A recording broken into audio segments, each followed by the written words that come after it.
Le 31 décembre, vous savez c'est quoi? Le 31 décembre,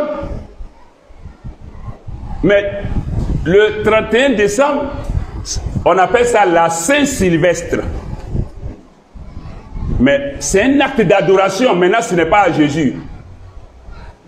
Je ne sais pas si on doit appeler ça un patron de Jésus, ou bien on doit appeler quoi? Parce que c'est lui qui a nommé Jésus comme Dieu. Ce monsieur, il s'appelle Sylvestre de Rome. Je dis bien Sylvestre de Rome. Il est le 33e pape de l'Église catholique. Le 33e pape de l'Église catholique. Il a régné dans son pontificat du 31 janvier, je dis bien du 31 janvier, l'an 313 au 31 décembre l'an 335. Du 31 janvier l'an 313 au 31 janvier, décembre l'an 335. Il a fait 22 ans en tant que pape. Il a fait 22 ans. Lui, il était pape, et puis il y a un empereur qu'on appelle Constantin Ier. D'autres disent Constantin le Grand. Constantin Ier ou Constantin le Grand, qui était l'empereur de la Rome. Lui, il est devenu chrétien. En tant qu'empereur, l'autre, le pape Sylvestre de Rome, s'est appuyé sur lui. Il y avait la mésentente dans l'affaire de croyance, dans leur foi. Il y avait une divergence entre les chrétiens de cette époque. L'église d'Alexandrie, et puis l'église de Rome, et puis d'autres églises. Donc, lui, il s'est appuyé sur l'empereur Constantin, Sylvestre de Rome, s'est appuyé sur Constantin Ier pour qu'on rassemble tous les évêques, les grands évêques, pour qu'on s'entende sur les principes de base de la foi chrétienne, parce qu'il y avait des divergences. Et l'empereur a pris sur lui, sur la directive de Sylvestre de Rome, sous l'influence, ou bien sous l'influence de Sylvestre de Rome, pour organiser une grande rencontre de tous les patrons de l'église. À Nicée, la ville là, on appelle ça Nicée, ça se situe aujourd'hui là, à la Turquie actuelle là, c'était dans la zone. Parce que la Rome s'étendait jusqu'à tous ces endroits là. Parce que quand on dit empereur, c'est un royaume, un royaume, un royaume. Quand on met ensemble, ça devient empire. Donc, Constantin a réuni tous les grands de l'église à un concile qui a commencé le 25 janvier l'an 325 jusqu'en juillet. Ils sont en train de se réunir pour parler, pour décider la foi chrétienne doit s'appuyer sur quoi. Pour tracer la foi. Ce n'est pas la foi que Jésus même a envoyée maintenant. Eux-mêmes, ils veulent que la foi chrétienne marche sur quoi. Et dans ça, dans le principe de Sylvestre de Rome, il est question qu'on déclare Jésus comme Dieu. Et c'est au concile de Nicée que Jésus a été proclamé Dieu désormais. Il y a beaucoup de choses qui ont été dites. J'ai la liste de tout. Le texte original en grec, qui était la langue liturgique du moment, leur langue de prière, et puis c'est traduit en français. Il est Dieu, il y a le vrai Dieu, ça dit en tout cas, il faut avoir la tête pour comprendre quoi. Mais ce qu'il faut retenir, c'est avec Sylvestre de Rome qu'il a été décidé que Jésus soit Dieu. Et donc, à ce concile-là, qu'on appelle le premier concile de Nicée, parce qu'après il y a eu deuxième concile, mais ça a été à Constantinople, en l'an 381, deuxième concile. Mais ça s'est passé, ça aussi c'était comme le premier concile de Constantinople, mais deuxième concile de l'église. Ça a eu lieu en 381 à Constantinople.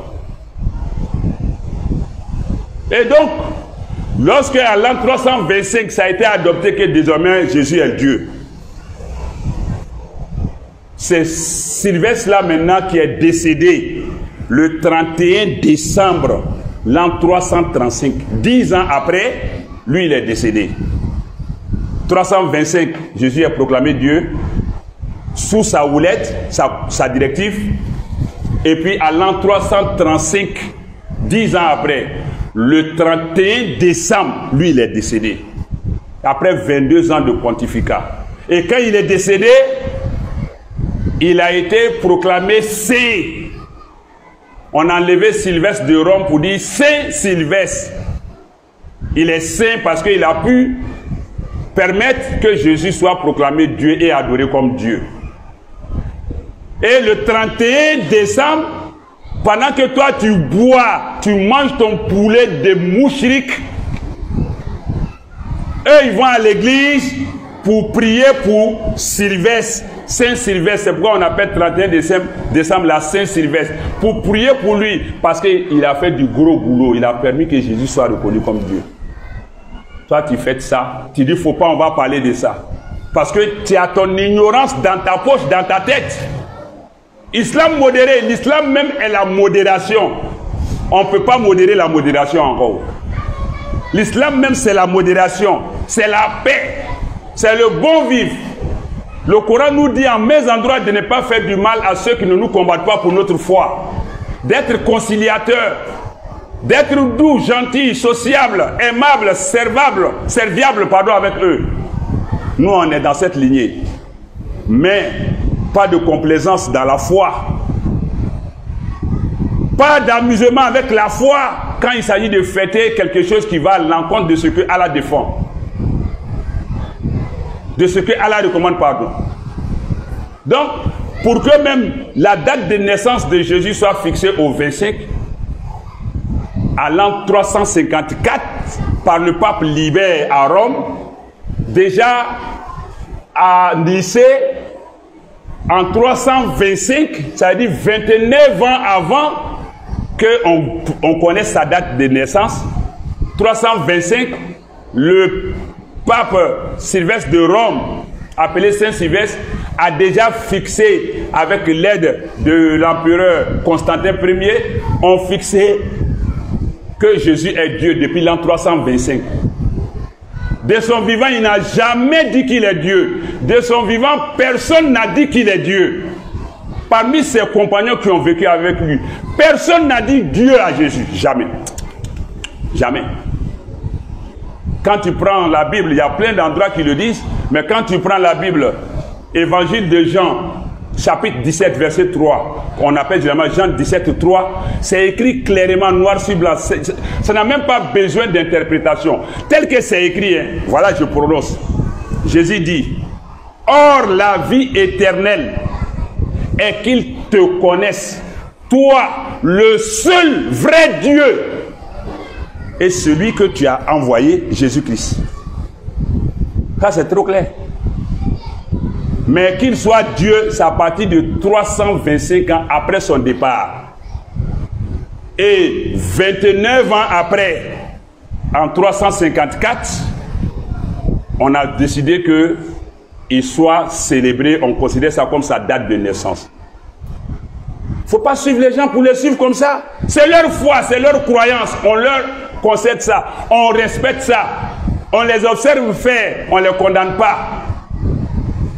Mais, hélas, les témoins de Jéhovah disent que Jésus est fils de Dieu, subhanallah quand même, mais qu'il n'est pas Dieu. Le Dieu, c'est Jéhovah.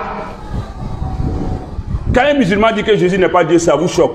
Mais des chrétiens qui reconnaissent Jésus comme fils de Dieu ne le reconnaissent pas comme Dieu. Ça ne vous choque pas. Et vous criez à la polémique de la part des musulmans. Non, non, vous êtes tendancieux, vous cherchez d'autres problèmes. Les témoins de Jéhovah qui sont des chrétiens disent que fêter Saint-Sylvestre, c'est chaotique, c'est satanique. Les témoins de Jéhovah. Que c'est satanique. Qu'on ne doit pas fêter. Que fêter Noël, c'est du polythéisme. Quand nous aussi, les imams ont dit, c'est pas notre fête, et ils disent que c'est pas leur fête. Maintenant, si nous aussi, à la mosquée, nous on dit c'est pas notre fête. Les gens se lèvent. Pourquoi on dit ça? On dit le rapprochement des religions. Non, non, non, ça c'est faux. Quand je vois les gens parler de rapprochement des religions, là, je dis, vous là, vous êtes des hypocrites. Vous savez bien que vous n'allez jamais partir prier avec eux à l'église. Vous savez bien qu'ils ne vont jamais venir prier à la mosquée. Vous savez bien qu'ils ne vont pas admettre le prophète Mohammed comme messager. Ils disent que Jésus est le dernier. Non seulement prophète, même Allah même n'est pas Allah, c'est lui aussi qui est Dieu. Non seulement votre prophète n'est pas reconnu à travers Jésus, mais votre Dieu aussi est régné à travers Jésus. Et puis vous parlez de dialogue des religions, rapprochement des religions. Hey, en matière de croyance là, arrêtez ce mensonge là, cette hypocrisie. Je te respecte parce que tu es chrétien, je te reconnais en tant que chrétien.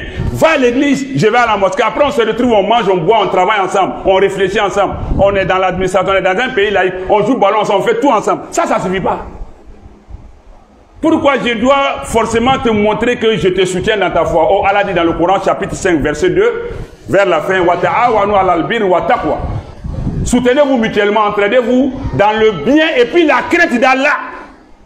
Wala ta'awanu alal ismi wal udwan. Ne vous entraidez pas, ne vous soutenez pas, ne soyez pas solidaires dans le péché. Et le plus grand péché en islam, c'est al-ishrak billah, l'associationnisme que eux ils acceptent. Pour nous, c'est l'associationnisme. Pour les témoins de Jéhovah, c'est l'associationnisme. Allah dit de ne pas nous soutenir dans le péché et puis la transgression, le fait de dépasser les limites. Parce qu'Allah dit, ya ahlal kitab la taghlu fi dinikum. Oh gens du livre, ne débordez pas, ne transgressez pas dans votre religion. Ne traitez pas une créature d'Allah à la même enseigne que Allah. Mais ça, c'est verset du Coran. Car on donne la bonne compréhension, qu'il nous permette de vivre pleinement notre foi, qu'il nous inspire le bon vivre dans la vérité, dans le respect mutuel, car elle nous éloigne de l'hypocrisie, du mensonge, de la complaisance, surtout quand il s'agit de la croyance, de la foi, de l'idéologie, de la doctrine, de ceux pour lesquels nous sommes créés, de ceux pour lesquels nous sommes prêts à vivre et à mourir. On ne joue pas avec ça, on ne va pas brader ça pour quelqu'un. أقول قولي هذا وأستغفر الله العظيم لي ولكم ولسائر المسلمين.